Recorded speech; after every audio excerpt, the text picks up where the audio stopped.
Welcome to InfoTrends Week in Review, the weekly InfoTrends video infocast on industry news and events around the world. My name is Randy Dazzo, Director of Solutions and Services, and this week we'll be talking about news from the week ending June 17th, 2011.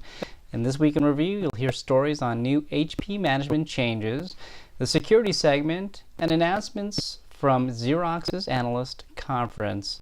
But first, we're going to turn it over to Ann Velitis, who will talk about HP's new management changes. Ann? Thanks, Randy.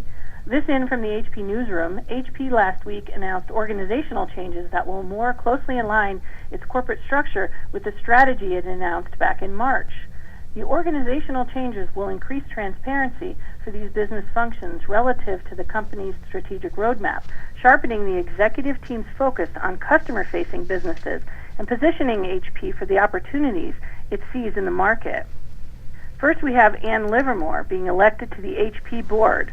While she will step down from her current management of the HP enterprise business, Livermore will continue to contribute to the organization as a member of the board.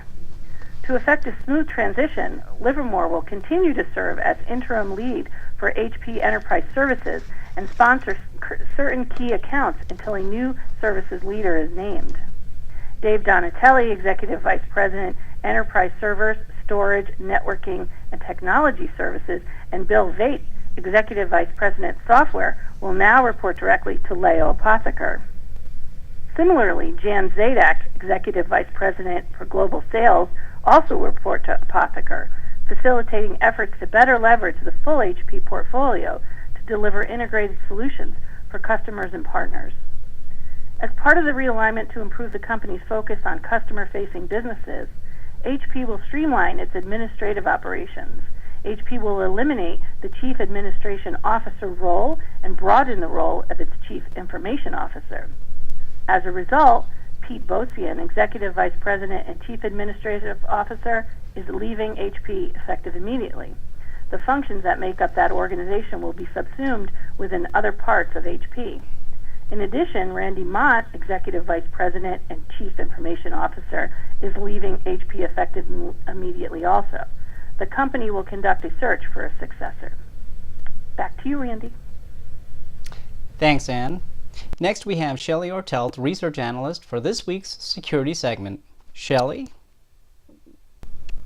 Thanks, Randy. The hacker group Lulz Security, known for attacking PBS and Sony, took credit for their most recent attacks against the U.S. Senate and the CIA's website early last week. The U.S. Senate website was broken into over the weekend, and according to the Washington Post, the hackers were able to gain access to the server's directory and file structure. The group then posted the internal data on their website at lulzsecurity.com. Government officials, however, state that the attack did not compromise the security of the Senate's network and no user information was breached. Following the U.S. Senate attack, Lulz Security also took down the CIA's website for a few hours Wednesday evening. According to the New York Times, the group bombarded the CIA website with heavy traffic, ensuring slow connections or completely knocking the website offline. Lulz Security also allowed people who dialed a phone number to prank call an office at the FBI. These types of attacks did not result in serious security breaches or stolen data, and the group claims their hacking is done for entertainment purposes and to highlight vulnerabilities among supposedly secure websites. Thanks, Shelley. Well, last week, Xerox held a technology analyst briefing at the Gilhatch Center to talk about their continued focus on technology. Reminding analysts about their roots in technology, Xerox wanted to clearly demonstrate its continued focus, while the organization transformed into more of a services organization. With a specific session for production and office, each group talked about their current and future plans that still center and have a core focus around hardware, while adding a wrapper of solutions and service to complement their offerings. Over the past year, much of the Xerox news and stories have been around its acquisition of ACS and their transformation to a more services-driven strategy. However, the message was loud and clear that there still is a continued focus on technology in addition to new partnerships such as Cisco that can enhance their offerings. Not only will the Cisco partnership allow for better integration of both organizations' technologies, but it will also allow both of them to effectively bring new solutions to their channels. Xerox executives also mentioned a new focus on the SMB market with a focused hardware and channel strategy and a focus toward this growing segment of the market.